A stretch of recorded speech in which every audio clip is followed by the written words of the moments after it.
Thanks for joining us tonight for your 5 News at 10. I'm Lauren Spencer. That's where we begin tonight as the University of Arkansas band mourns the loss of one of their own. 19-year-old Jayce Schutte, a trumpet player from Benton, passed away after a battle with 2 forms of cancer. We spoke to some of his bandmates today on how they're remembering Jayce. He was a really cool kid. He worked hard, showed up every day. 19-year-old Jayce Schutte from Benton was diagnosed with both leukemia and myeloid sarcoma, but it didn't stop him from doing what he loved. Of course, he was going through a lot, but he had that smile on his face. He came in and brought the trumpet section together, and he put smiles on our faces too. He brought us together as a family. A biology major and trumpet player for most of his life, Jayce was a part of 3 University of Arkansas bands, including the Razorback Marching Band. His friends say his love for music and for people was easy to see. He was actually trumpet section leader at my high school, and I know that he loved marching band the most. So I think that he really loved the people in marching band. He loved this section. He loved these guys. We do our little trumpet Christmas parties, you know, and he was like the first guy to show up to that party by far, and it was at my house. He showed up before I did. And so like he was waiting at the front door, like waiting for it to be unlocked. In March, the community of Bryant came together for a swab drive to help find a stem cell match for Jayce. His friends say he never let his illness define him. He didn't talk about his diagnosis at all. He was just happy to be there and see us again. Now, those who knew him best are finding comfort in each other and planning to play in his honor at his funeral. In probably 15 minutes, I had 30 people reply to that and be like, I'll be there with my instrument. It was awesome. That's what family is. Well, new information tonight after 2 first responders and a volunteer died in separate incidents at the H-Town Throwdown races in Hartson, Oklahoma. The city's mayor is sharing on social media her husband was the volunteer who died after being electrocuted. She says he was finishing setup for the races at the time of the incident. Pittsburgh County Emergency Management Director Leonard Baumann says 2 responders died during a crash at the drag race event Saturday night. A vigil was held last night for the victims. The community should pull together and help whatever needs to be done and stuff. It's just a tragic heartbreak.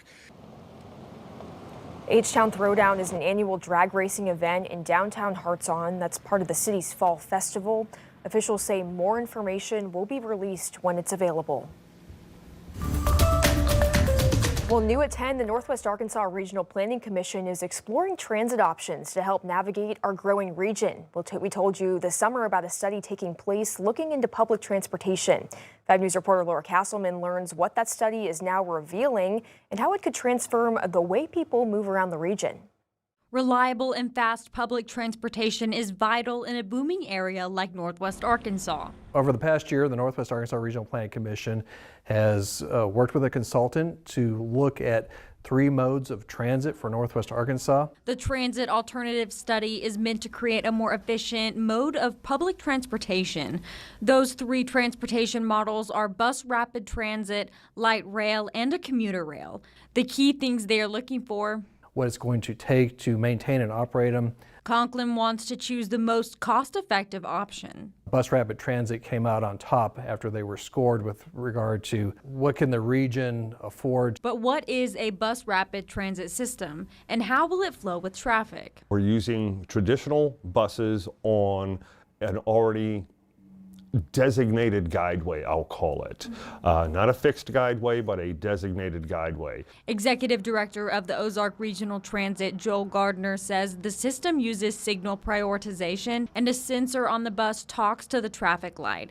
And if the bus is on time, the light stays green. And the buses could run on busy roads like 71 Business and Highway 49. Whether it's every 8 minutes you see a bus, every 10 minutes you see a bus. The study showed it would cost more than $1 billion to implement the light and commuter rail, while the bus alternative would cost $200 million. But the big question: how do we fund these improvements over the next 25 years? Officials are still working to identify funding sources, whether that be sales tax or federal funding. In Northwest Arkansas, covering news where you live, Laura Castleman, 5 News. The Northwest Arkansas Regional Planning Commission says the region is expected to exceed 1 million people by 2050.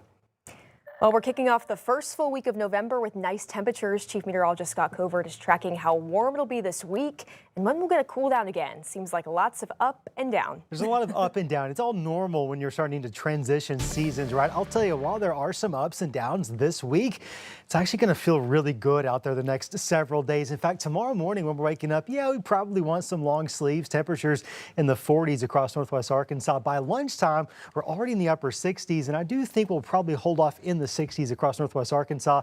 Lots of sunshine out there tomorrow. In the River Valley, however, we're going to have 40s in the mornings, low 70s by noon. We'll continue to be in the 70s until about sunset, which tomorrow evening is around 5:17. Now, while tomorrow is going to be a beautiful day on the surface, and it will be, there is going to be some breezy winds out there. In fact, we're talking about some gusts 20 to 30 mile per hour right out of the south.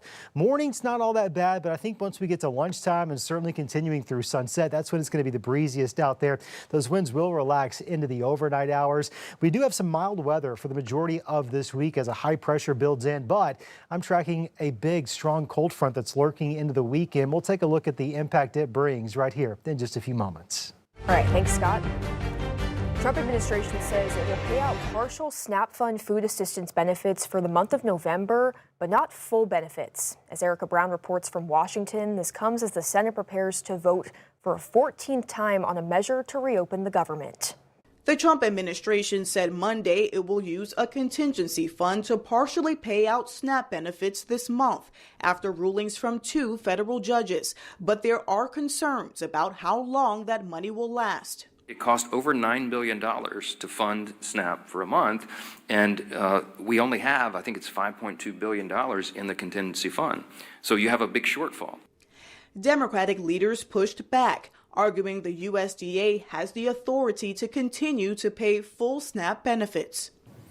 And the courts should do everything they can to force this administration, cruel as it may be, manipulating hungry people as it is doing.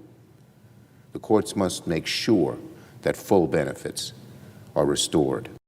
It's unclear when the partial SNAP funds will be dispersed, with the USDA warning there could be delays. The ongoing government shutdown caused a funding lapse, affecting more than 40 million Americans who rely on the food assistance program. The deadlock is also causing major disruptions at airports across the country. So we came here around 2.5 hours in advance, and the lines were to outside. So we had to wait around, or we would have had to wait around 5 to 6 hours to get into the actual airport itself. Here on Capitol Hill, there are few signs of progress to end this stalemate as Democrats continue to hold out for extensions to Affordable Care Act subsidies. The Senate is expected to vote for a 14th time on Tuesday on a measure to reopen the government. If that fails, the shutdown could become the longest in U.S. history. Erica Brown, CBS News, Capitol Hill. President Trump said in an interview with 60 Minutes he's willing to sit down to address the Democrats' health care concerns, but only after they vote to reopen the government. In Arkansas, DHS is preparing to furlough more than 1,500 employees if the shutdown continues. Secretary Janet Mann says without federal funding, DHS will have to pause new benefit applications and close county offices starting Friday, November 7th. Mann says the agency is urging Arkansans to seek help from local food banks and churches. At this time, we are continuing to advise our beneficiaries to prepare for a disruption or delay in SNAP benefits, and we will provide additional guidance as soon as we receive it. Reports show more than 220,000 people in Arkansas rely on SNAP each month. In a developing story, Governor Sarah Sanders announced plans to send 100 members to the National Guard to Washington, D.C. Field Artillery Brigade and are mostly based in northwest Arkansas. The federally funded mission will last several months, replacing other units that have been on the job since August. Colonel Joe Lynch says the mission will be similar to the previous. Soldiers will provide security and help law enforcement in high traffic areas like the National Mall and metro stations. Whenever the country needs us, whether the governor says, hey, we need you to go help out in Washington, D.C., or whether it's something else, we know that we can call on the right amount of trained professional soldiers, and they will spin up really fast, and they will get to the situation and be a very big player in whatever exercise or operation that's going to be in. The Guard is anticipating for those soldiers to leave for the mission after Thanksgiving and return around the end of February. They're currently preparing at Fort Chaffee with administrative checks, health screenings, and weapons qualifications before their deployment. Also developing today, an Arkansas judge ruled in favor of the state's Board of Corrections, striking down laws aimed to shift more control to the governor. The court determined the laws would be unconstitutional because of Amendment 33 of the state constitution gives the board exclusive authority to manage the state's prison system.